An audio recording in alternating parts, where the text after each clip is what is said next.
Hi chemistry అనగానే మనలో చాలామందికి కొంచెం భయంగా ఉంటుంది కదా. కానీ కొన్ని కెమికల్ రియాక్షన్స్ అచ్చం ఒక డాన్స్ లాంటివి. ఈరోజు మనం అలాంటి ఒక ఇంట్రెస్టింగ్ కెమికల్ డాన్స్ గురించే మాట్లాడుకోబోతున్నాం. దాని పేరేంటంటే డబుల్ డిస్ప్లేస్మెంట్ రియాక్షన్. పదండి ఈ కెమికల్ డాన్స్ వెనుక ఉన్న మ్యాజిక్ ఏంతో తెలుసుకుందాం.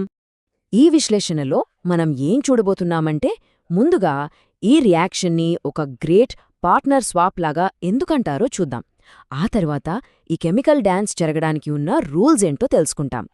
తరువాత ఒక రియల్ రియాక్షన్ని ఉదాహరణగా తీసుకుని అది ఎలా జరుగుతుందో లైవ్గా చూద్దాం. ఆ తర్వాత కెమిస్ట్రీలోనే ఒక ముఖ్యమైన లా, అదే the law of perfect balance గురించి మాట్లాడుకుందాం.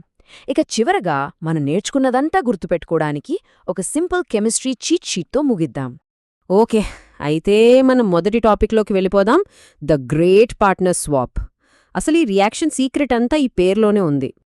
ఒక్క ముక్కలో చెప్పాలంటే ఈ రియాక్షన్ కాన్సెప్ట్ ఇదే. అయాన్లు భాగస్వాములను మార్చుకుంటాయి. అంటే ఒక డాన్స్ ప్రోగ్రాంలో పార్ట్నర్స్ ఎలా అయితే ఒకరితో ఒకరు స్వాప్ చేసుకుంటారో, ఇక్కడ కూడా అయాన్స్ తమ పాత పార్ట్నర్స్ని వదిలేసి కొత్త పార్ట్నర్స్తో జతకడతాయన్నమాట. ఈ ఒక్క ఐడియా అర్థమైతే చాలు, మొత్తం కాన్సెప్ట్ చాలా ఈజీ. సరే, ఇప్పుడు దీన్ని కొంచెం టెక్నికల్గా చూద్దాం. డబుల్ డిస్ప్లేస్మెంట్ రియాక్షన్ అంటే ఏంటంటే, రెండు వేర్వేరు కాంపౌండ్స్ ఒకదానికొకటి కలిసినప్పుడు అవి వాటి పాజిటివ్, నెగటివ్ అయాన్స్ని ఎక్స్చేంజ్ చేసుకుంటాయి. ఈ మార్పిడి వల్ల మనకు కంప్లీట్గా రెండు కొత్త కాంపౌండ్స్ ప్రాడక్ట్స్గా వస్తాయి. మనమిందాక చెప్పుకున్న పార్ట్నర్ స్వాప్ వెనుకున్న అసలు సైన్స్ ఇదే అన్నమాట. సరే, పార్ట్నర్స్ స్వాప్ అవుతారని మనకర్థమైంది. కానీ ఎలా? దానికేమైనా రూల్స్ ఉన్నాయా? అంటే ఈ కెమికల్ డాన్స్ వెనుక ఉన్న కొరియోగ్రఫీ ఏంటి?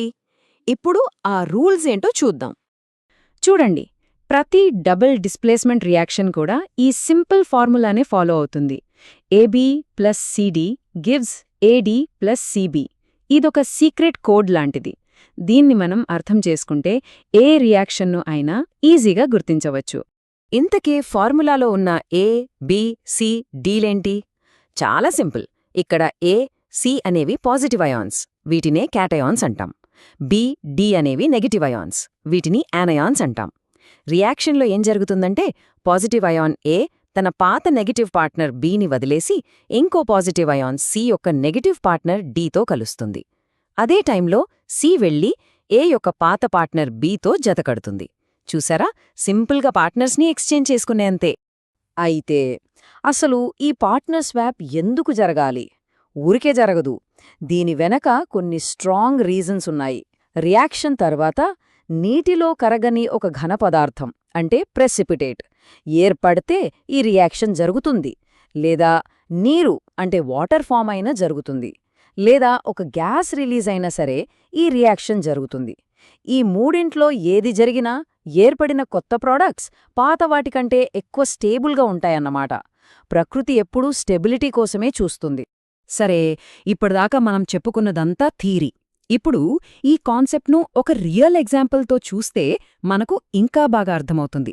సోడియం సల్ఫేట్, బేరియం క్లోరైడ్ మధ్య జరిగే రియాక్షన్ను స్టడీ చేద్దాం. ఓకే, ఇదే మన రియాక్షన్ ఈక్వేషన్. లెఫ్ట్ సైడ్ చూడండి. ఇవి మన reactants. Sodium sulphate formula Na2SO4 మరియు బేరియం క్లోరైడ్ ఫార్ములా BaCl2. ఈ రెండింటినీ మనం మిక్స్ చేసినప్పుడు ఒక మ్యాజిక్ జరిగి రైట్ సైడ్ మనకు బేరియం సల్ఫేట్ BaSO4 మరియు మనందరికీ తెలిసిన table salt sodium chloride NaCl ప్రాడక్ట్స్గా వచ్చాయి. అక్కడ బేరియం సల్ఫేట్ పక్కన ఒక కిందికి చూపిస్తున్న యారో మార్క్ గమనించారా? దాని అర్థమేంటంటే బేరియం సల్ఫేట్ నీటిలో కరగకుండా ఒక తెల్లటి ఘన పదార్థంగా కిందకి పేరుకుపోయింది అని. దీన్నే ప్రెసిపిటేట్ అంటాం. ఇప్పుడు ఈ రియాక్షన్ స్టెప్ బై స్టెప్ ఎలా జరిగిందో చూద్దాం. ఫస్ట్, మన దగ్గర సోడియం సల్ఫేట్, బేరియం క్లోరైడ్ అనే రెండు రియాక్టెంట్స్ ఉన్నాయి. తర్వాత అసలు సిసలైన అయాన్ల ఎక్స్చేంజ్ జరుగుతోంది. సోడియం అయాన్ తన పాత పార్ట్నరైన సల్ఫేట్ని వదిలేసి క్లోరైడ్తో జతకడుతుంది. అదే సమయంలో బేరియం అయాన్ తన పార్ట్నర్ క్లోరైడ్ని వదిలేసి సల్ఫేట్తో కలుస్తుంది. ఈ పార్ట్నర్ స్వాప్ వల్లే మనకు బేరియం సల్ఫేట్, సోడియం క్లోరైడ్ అనే రెండు కొత్త ప్రోడక్ట్స్ వచ్చాయి. ఇందులో బేరియం సల్ఫేట్ అనేది నీటిలో కరగని ఒక తెల్లటి పౌడర్ లాంటిది. అదే మన ప్రెసిపిటేట్. ఇప్పుడు మనం ఒక చాలా ఇంపార్టెంట్ రోల్ గురించి తెలుసుకోబోతున్నాం. ఈ రోల్ కేవలం ఈ ఒక్క రియాక్షన్కే కాదు, ఈ యూనివర్స్లో జరిగే ప్రతి కెమికల్ రియాక్షన్కి వర్తిస్తుంది. అదే the law of perfect balance. Law of conservation of mass. ఈ లా ఏం చెబుతుందంటే ఏ కెమికల్ రియాక్షన్లోనైనా మనం మాస్ని అంటే బరువుని క్రియేట్ చేయలేము, అలాగే నాశనం చెయ్యలేము. ఇంకా సింపుల్గా చెప్పాలంటే రియాక్షన్ మొదలవక ముందు మన దగ్గరున్న పదార్థాల మొత్తం బరువు ఎంత ఉంటుందో రియాక్షన్ అయిపోయిన తర్వాత ఏర్పడిన కొత్త పదార్థాల మొత్తం బరువు కూడా అంతే ఉంటుంది. ఏదీ మాయం కాదు, ఏదీ కొత్తగా రాదు. ఇప్పుడు మనం తీసుకున్న ఎగ్జాంపుల్తోనే ఈ లాని ప్రూవ్ చేద్దాం. ఈ టేబుల్ని జాగ్రత్తగా గమనిద్దాం. రియాక్షన్కి ముందు అంటే లెఫ్ట్ సైడ్ సోడియం ఆటమ్స్ ఎన్నున్నాయి? 2. మరి రియాక్షన్ తర్వాత రైట్ సైడ్ అక్కడ కూడా 2. పర్ఫెక్ట్. సల్ఫర్ చూద్దాం. లెఫ్ట్ సైడ్ 1, రైట్ సైడ్ కూడా 1. Oxygen left side 4, right side కూడా 4. బేరియం 1, ఇక్కడ కూడా 1. ఫైనల్గా క్లోరిన్ 2, ఇక్కడ కూడా 2. వావ్! చూసారా, ఒక్క ఆటం కూడా మిస్ అవ్వలేదు. చూశారు కదా, బ్యాలెన్స్ పర్ఫెక్ట్గా సెట్ అయింది. ఒక్క ఆటం కూడా మాయమవ్వలేదు, కొత్తగా ఒక్క ఆటం కూడా పుట్టలేదు. ఆటమ్స్ కేవలం వాటి స్థానాలను మార్చుకున్నాయి అంతే. దీని ద్వారా కెమిస్ట్రీలో అత్యంత ముఖ్యమైన law of conservation of mass prove అయింది. ఇదొక అద్భుతమైన విషయం. సరే, ఇప్పటిదాకా మనం డిస్కస్ చేసిందంతా ఒక్కసారి క్విక్గా రివైజ్ చేద్దాం. మీకోసం ఒక సింపుల్ కెమిస్ట్రీ చీట్ షీట్. మీరు గుర్తుంచుకోవాల్సిన కీ పాయింట్స్ ఇవి. మనం ముందు చెప్పుకున్నాం కదా, వాటర్ ఫామ్ అవ్వడం కూడా ఈ రియాక్షన్కు ఒక కారణమని. ఇదిగో దానికి best example. Hydrochloric acid sodium hydroxide అనే ఒక బేస్తో రియాక్ట్ అయినప్పుడు మనకు సోడియం క్లోరైడ్ అంటే సాల్ట్ మరియు వాటర్ ఏర్పడతాయి. ఇక్కడ కూడా సోడియం, హైడ్రోజన్ తమ పార్ట్నర్స్ని మార్చుకున్నాయి. అందుకే ఇది కూడా ఒక పర్ఫెక్ట్ డబుల్ డిస్ప్లేస్మెంట్ రియాక్షన్.